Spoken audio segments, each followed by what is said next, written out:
Hi guys, it's Mango! Welcome back to my channel. In today's video, I'm going to be discussing everything that happened at the part 2 of the calm down. Why are you running your mouth? You crazy? So let's get started. Yara, do you want to? The part 2 of the tell-all continues where we left it off from part 1 with Andre, Elizabeth, Lauren and Alex arguing about the text messages between Elizabeth and Lauren. They show the clip where Elizabeth warns Yara about Lauren, and Lauren admits that those were their private conversations between Elizabeth. Yara confronts Lauren and says that she has told many people about Miami getting to her head and that it's not true. Lauren continues to try to excuse herself and her statements and just simply said that Miami suits Yara. The couples go back to the house and Andre says that him and Jovi squashed their issues, and Jovi asks Andre to go and talk to Alex and Lauren, who chose to sit by themselves to eat. While they were trying to clear the air, Andre admits that he can be a dick sometimes, and Lauren said that she never called him a horrible person and she just said that he's a dick. Andre, I have to tell you wholeheartedly, I never said you were a horrible person. Okay. Your characteristic is a dick. Yeah. Then Lauren asked Andre if he or Elizabeth used the word body shaming, and Andre explained that the word sums up the context of their text with Elizabeth and that's why they used it. At that point, Elizabeth joins them and gets angry that Lauren brought up body shaming again. They start arguing and Alex tells Lauren that he wants to leave and that they should both go. Yara tells Lauren that she thinks Alex controls her because he tells her when to leave and that they can't finish a conversation. Andre and Elizabeth get upset and leave before Lauren, leaving Yara and Lauren alone and talking about the irony that they left when Lauren stayed. Some couples were in Kara's room and they were playing Truth or Dare, and things got heated. Matt asked Kara if she still loves Guillermo, and Kara gets emotional and says she will always love him because they share a child together. And Guillermo says that Kara wrote lyrics to one of her songs saying that they need to try, but for him they aren't trying. And Kara says that she has tried a lot, but Guillermo is the one that doesn't try. Then Kara asks Jasmine if she loves Matt more than how she loved Gino, and Jasmine starts being diplomatic, saying that her love for Gino was toxic, but she was obsessed with him, and to quote, love him a lot. With Gino, I didn't love him in a healthy way, but I was so obsessed with him. Like I love him, in a very passionate way. She said love. I just want to emphasize that because she didn't use past tense, which I think is something that also Matt might have picked up on, because Matt interrupted her and just said that basically she doesn't love him as much as she loves Gino.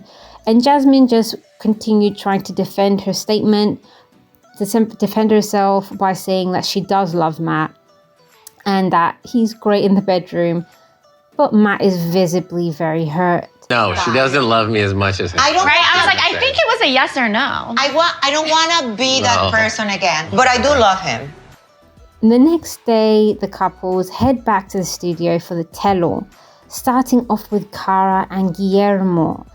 They said that they are currently separated and living separately and they're co-parents.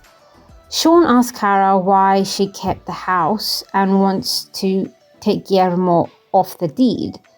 Kara and Guillermo both make faces as they disagree with who spent more on getting the house. Kara says that she wants 100% of the house because the mortgage is on her name and that she pays the mortgage. But Guillermo says that he was paying all the bills and food and every other expenses for the house. I remember actually clear conversations, and actually you were the one putting every single thing that I will spend in the house or in the family. And actually it was more than what you were putting into the house. So for him, he also gave a lot of money towards the house and maintenance. Yeah, but the food he paid for is not accruing equity over the next 25 years either. But wait a minute. But that's a dumb way to think about it. Even if you're saying that you're paying this and I'm paying that, at the end of the day, it's one. But he doesn't want to fight, so he agreed to give Kara his 50% share of the house and take his name off the deed. The other couples side with Guillermo and told him it's not fair. Sean asks him if he thinks he hasn't been treated fairly in the relationship, and he said no, that if he didn't have a kid with Kara, she would treat him even worse, and that even her mum doesn't think she treats him well or shows him respect. There is a small line of respect that I feel from her just because I'm the father of her kid. And if Nico wouldn't be there, that respect, it will be none. The show continues by showing a clip of Kara performing, and Kara starts crying because she wanted Guillermo's support. Guillermo says that she doesn't just sing and go home, and she goes to parties, and then from the parties goes to other house parties until 4 a.m. and drinking, and that makes him uncomfortable. And she keeps going into a party, drinking, and then to another party, and then to someone else's house until like 4 a.m. And I'm like, yo, were you not going to sing and then come back home to your family?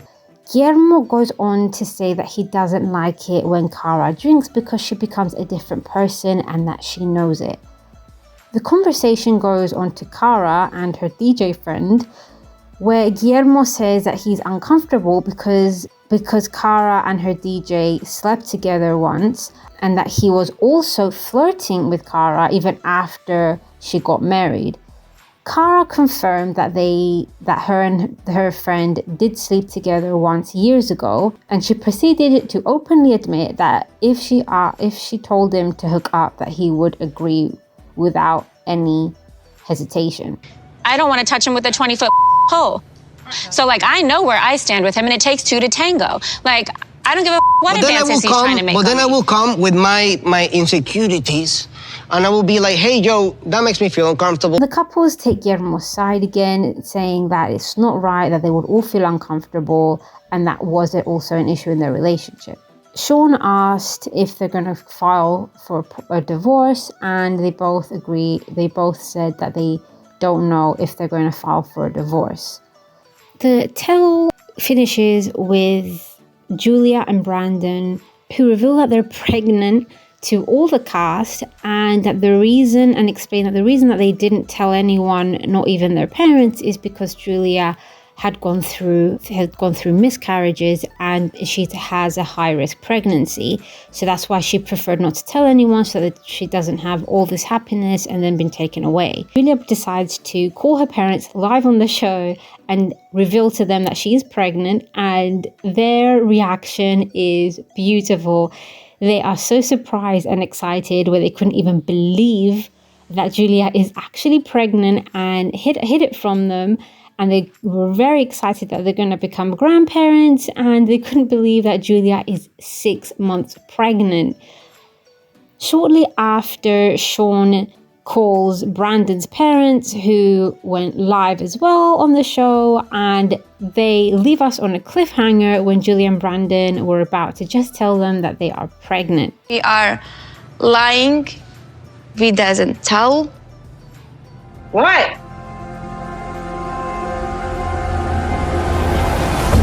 Where Darcy says how she feels uncomfortable and that she believes with Georgie's flirting, and goes into detail how he flirts with women, and Georgie tries to defend himself that he's just trying to do it for work.